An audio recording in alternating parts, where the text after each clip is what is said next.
All right, what's up, guys? Welcome to the Here's to Life podcast. I'm your boy, Nick Barrotta, and today I'm very excited because we're sitting with my guy, Mr. Val Chmerkovskiy. My boy. Damn, you put in like your sexy tone into this. Yeah, well, you got to kind of, This is Nick Barrotta. That's it, man. You got to let them know this is all business now. Here's to life. Yeah, here's to life. Appreciate you having sitting down with us, man. Thank you for having me. We're on tour right now, huh? Yes. We're on Long Island. And Island. We got a big show tonight, so I appreciate you taking a few minutes. But what a year it's been for you, What a crazy year it's been. Dancing with the Stars champion, all right? Boom. Daddy. Been that. But shout out Rome. He just turned one. Turned one. I just became a father of an amazing little son. Crazy. And I want to talk about that a little bit because aside from our incredible dance moves, we have that in common as well. We both became dads this past year. We've spoken a bit off camera about how it's changed us, right? Yeah. It's the best thing ever. So amazing, just magical, more purpose in each day, right? Oh yeah. But let's just elaborate that on a little bit more because, it's amazing. It's amazing. How has fatherhood changed you? It's grounded me, especially as like an immigrant kid from New York. You have these big dreams you're constantly chasing, and then being in the arts, it's an even bigger dream that you're constantly chasing. And it just felt like I felt immediate accomplishment. I felt immediate purpose, and I felt like, I have everything I need.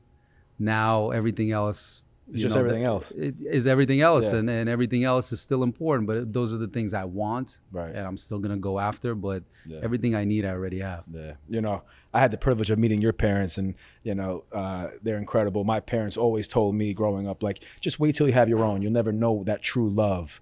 Yeah. But I mean, I know you know what it feels like. But when you just hold, that baby for the first time, it's just that instant, like love, like you've never known before, right? It's just incredible. Yeah, and it's all those things that our parents used to preach, and like, no, right. Now I'm like, cover your hair, make sure it's dry after, it's a beautiful thing. I mean, that's the natural progression in life, and as a man, especially, becoming a father, I think is a really empowering thing and really fulfilling. I feel like my world's just gotten so much smaller for the better. So many anxieties are just out the window. That's what I'm saying. I feel like I'm wasting less energy on things that aren't important. Right. I'm much more focused with my energy and where it goes. Yeah. And a lot of it goes inevitably towards the direction of how to make my kid's life a little better. Yeah. And Rome, man, that boy's a stud, man. I'm gonna have to keep him away from my daughter, So, you better talk to him when he gets a little older. I know. He's gonna be in trouble. But he's very charming. I love him. I love him very much. And happy birthday, Rome. All right, he just turned 1. So that's awesome, man. Congrats. It's been awesome watching you from afar, kind of just a few steps ahead of me in that daddy role. Yeah, a few months. Yeah, so I've been taking notes, but you really, honestly, and I know I see it in myself and others have told me, but there is such a joy and glow to you now, which I just really appreciate, and I can understand now even more so. So thanks, man. I'm proud of you, man, and everything you've done, obviously, career wise, but also on the personal level. Thanks, man. I mean, I definitely shout out to my wife, and and to your wife, and to all the women that, all the mothers. I think having a partner in this parenting thing is a huge deal. And they're rock stars, man. This is a conversation. We're doing this and but really they're doing the bulk of the work. And sure. I shout out to all the single moms out there. I don't know how they do it. So that really was the first thing I thought about was how do single moms or single parents, single fathers do this? Because the only reason why I get to really enjoy parenthood the way I do is because I have an amazing partner. Yeah, likewise. Shout out to all the mamas out there for sure. All right, well, let's talk dance a little bit. Let's do it. Congrats, man. All right, Dancing with the Stars champion. Let's the go. Last time I saw you, we were just catching up a bit. You were mid-season, I think, and you guys were doing your thing, but I don't know if you or I even realized that it was going to be your season, man. And you did that. You did the damn thing. Yeah. It felt good. This is my third time winning the show. Yep. It's my third time winning. I'm not sure. No, I know. Oh, yeah, I know. okay. 3-time So, champion. No, it's my third time winning, and it's the first two were like a year apart, you know. And so since then, and I was really feeling myself. I had a lot of momentum, and then, you know, it's been 7 years since that second win. So Crazy. This one, I'm a different person. You know, I've changed tremendously throughout the show, throughout my life. My appreciation for having a gig in Hollywood 18 seasons later, right? Wow. This is my 18th season on the show. That's crazy. And so there's a you know, a much bigger sense of gratitude for the opportunity, and to have been given a partner that gave me the shot to even be a contender. Yeah. I felt a lot of pride. And so, you know, I dance in general, being on the show, you know, besides the vanity of the fame and stuff, really the biggest thing is for me to be of service to somebody else, you know, and dance became not just a pleasure for me, but also something that I could be of service to someone else. And Xochitl, my partner this season, 17-year-old, incredible talent, young actress, young performer. You know, to have been a person that can use dance as a vehicle to be, you know, a teacher, a mentor to her, to kind of guide her through the season, kind of give her little pointers about how it, you know, how much better she can be if she puts her mind to certain things. You know, that's where it was really fulfilling for me this season. And I don't know if it was like the parenting thing, like becoming a father really made me feel a little bit more nurturing this time around. I don't know, but I wasn't really going for the win as much as I was going for the opportunity to make an impact in this young woman's life. And I think the audience felt that. No, we felt it. We felt it. I told you, man, that finale was something else, man. I knew it was going your way after that finale, bro. It was beautiful. Thanks. And that was, again, it was also rooted in the right things, you know, instead of stressing about what is going to make the perfect piece. I was rather thinking like, what will represent her and her journey on the show the best, you know. And so we paid tribute to her Mexican and Hispanic culture and her obvious, you know, tie to that. We paid tribute to her little rock star essence, right? Because she's a young little celeb that's only growing. You know?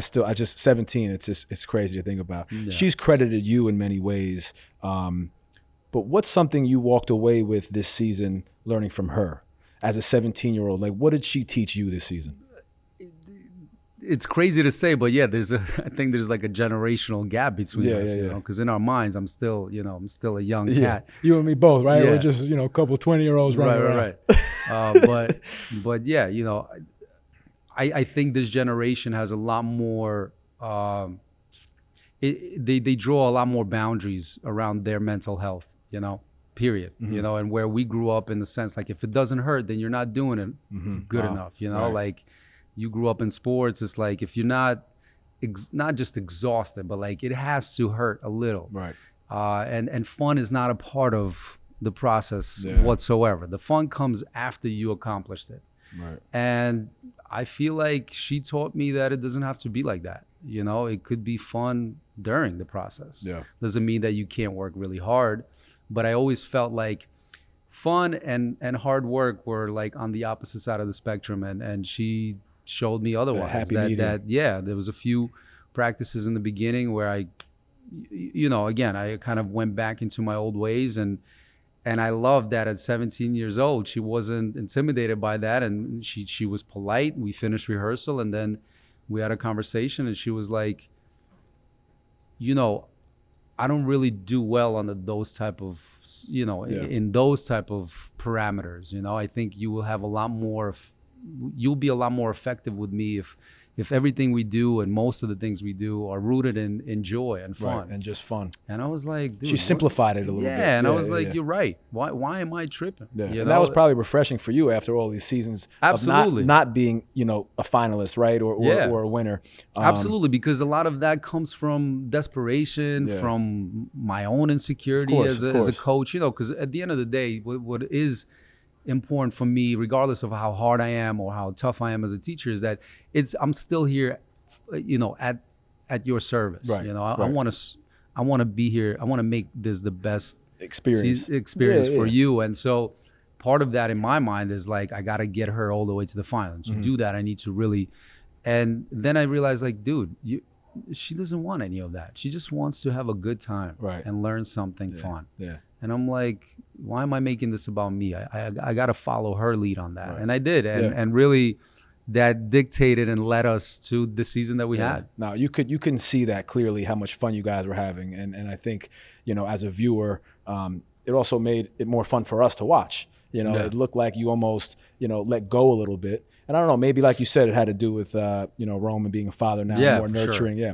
I love that. For sure. Shout out Xochitl, man. She's the real deal. I have a feeling too, we're going to be seeing her, perform in many ways and be around in this business and in the industry in Hollywood for a long, long time. And that's the thing I want to add. A lot of times they're like, oh, I just want to have fun is kind of synonymous with I don't care so much, and that's not the case. Like, she was a professional. Real deal. She's a real deal. She prepared. If we were doing, let's say, a samba that week, she would watch every single samba that has ever been performed on Dancing with the Stars.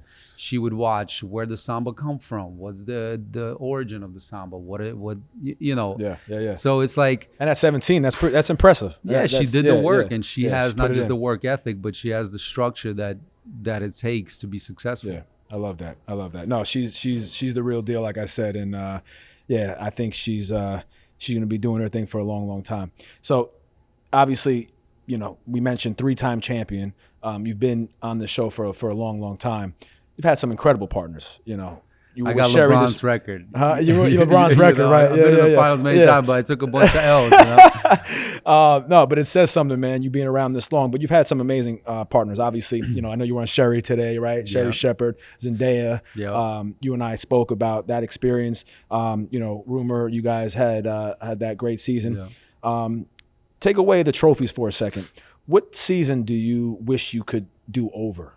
What's one season looking back you say, man, you know what, we were better than that? Yeah, I mean, I would definitely do over the Zendaya season. Oh, yeah. Just because she was such an incredible talent, and we didn't end up winning, but I felt like, I gave it my all. But that was kind of in the beginning of my tenure on Dancing with the Stars. Right. It was, I think, exactly 10 years ago. Crazy. So since then, I mean, I would have made better decisions, better choreography, better, I'm just much, much better now. Yeah. But I have no regrets, because the truth is that L 10 years ago gave me everything I needed to make sure that I got the dub this season. There's no failure, man. It's all just lessons and blessings out here. It's true. It's true. And again, it hurt at the moment. It hurt. That hurt lingered for a while. But obviously Zendaya went on to do some pretty extraordinary things. I've seen, they're saying she might be the biggest star that's ever been on the show. I don't know. On Dancing with the Stars? Yeah, what do you think? As far as post-show?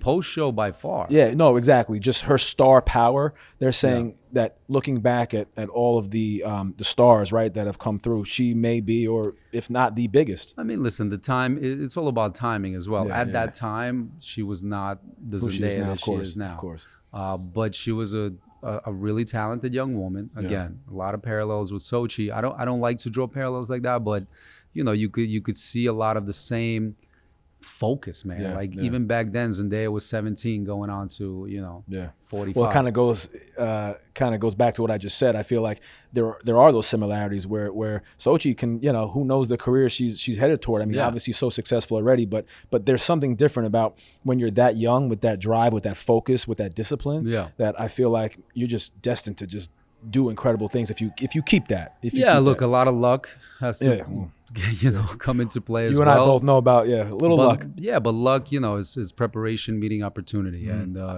at that age, like I said, I saw that focus and drive in Zendaya, and I see it in Xochitl, and I see it in all the young talent that I see potential in and I see a future in. Because again, talent is not a profession. Talent without that focus and that drive and that discipline is it's just charm. Yeah, that part. I hear that. So I got 3 brothers. We all know you and your brother Max were together on the show for quite a while. Do you think that brought you guys closer together, being on the show, or did that create maybe a little bit of this kind of friendly, competitive nature, but obviously with critics being involved and the show just being a competition in itself? Do you think it kind of created a little bit a little bit of a space between you guys? I don't say it brought us closer together or not. We've always really close. It just exposed us to a new kind of relationship, new field of like challenges, right? Then we kind of entered into the social media era where everyone was able to have an opinion. Of course. And, you know, my brother was such a force on Dancing with the Stars that when I entered the picture, I either was disliked by, you know, the people that disliked him just by association, or I was disliked by people that loved him by association, because it's like, who's this, you know, the younger version trying to take his spot. So, you know, to me, it took a lot of discipline to not let all those voices misrepresenting what our brotherhood was about and what our relationship was about to get in the way. You know, there wasn't an ounce of jealousy in either direction. And the fact that there was space for the both of us for a long time on the show, it just shows how special we are together, but how special we are, you know, as individuals as well. No, it's a beautiful thing.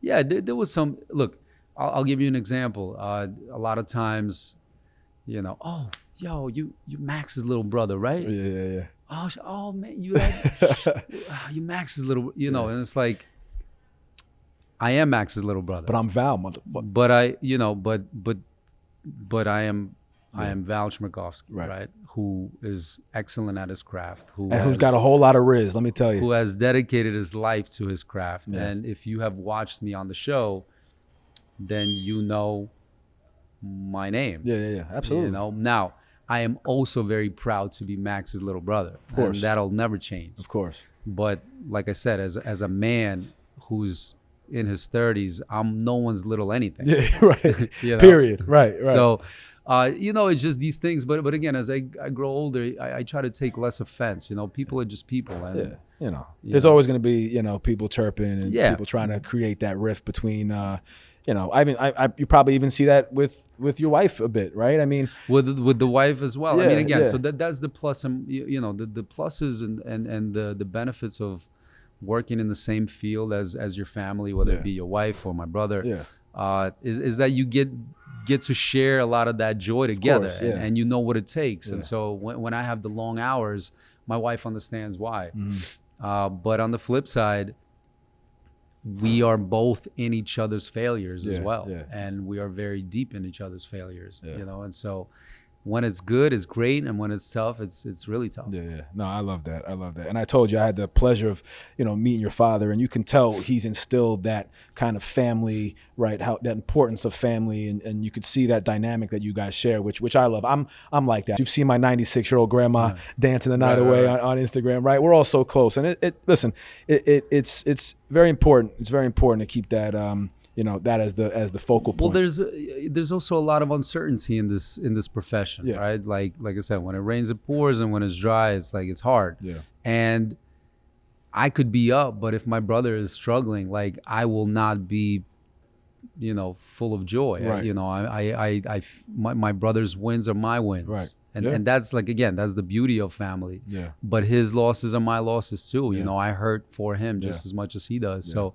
Like I said, when it's good, it's great. You celebrate as a family. But when even one of us is going through it, you know, we're all going through it. Well, I did see you and Max on Fuller House, okay? And I got to bring that up because you and I, you know, we've had some fun, but man, I don't know. You think there'll be some scripted TV in the future? Can you see more of an acting career after Dancing with the Stars is over? Yeah, I would love that. I think about that all the time. When we did that little feature on Fuller House, the writer and the creator of Full House, Bob Boyette, he was so impressed by just our chemistry, our banter, and just kind of that brotherly dichotomy of like being super sexy but also super goofy at the same time. And then there's obvious genuine love that we have for each other, that he wrote a little pilot of a sitcom around the two of us. Oh wow. And we pitched it around. I mean, we didn't get to pitch it as much as we wanted to just because of contractual things and obligations that we already had to the network and all well, the look, if all you the need other if you stuff. need an Italian from New York, cast in there somewhere, listen, we'll work something out. We'll sure. But yeah, I mean, I would love that. We grew up on sitcoms. The 90s, I feel like, were the golden era of a lot of those sitcoms. Full House, full circle of no pun intended, Full House. To have grown, we came to America in '94. I was a young kid learning English, watching Full House, Blossom. Full House made me Matters. want to be an actor. I remember watching Full House as a kid, and like I wanted to be like Uncle Jesse, and I wanted to make an audience feel the way Full House made me feel. Right. It's funny that we're talking about Full House because I always bring that up too. They're not sitcoms and stuff. They're not necessarily the same, but Full House back then was definitely one that I so much appreciated. But I love that was one of your guys' favorite. Yeah, too. and I think it's gonna be coming back because the world is in a pretty wild place, and people just want that warmth again. Sure. Just the warmth of the single two camera setup and just again like these family shows. I think people are really looking for. All right, man. All right, well, maybe we'll see you down the road on some in the TV and film space, man. Acting now. Listen, you crush enough dance floors, now you gotta get you gotta I mean, you'll see the show tonight. This touring thing and dancing thing, it's how's the body feel? It's hard on the body. How's the body feeling? In all seriousness. Well, again, we spoke. I had a triple fusion in my neck. Right.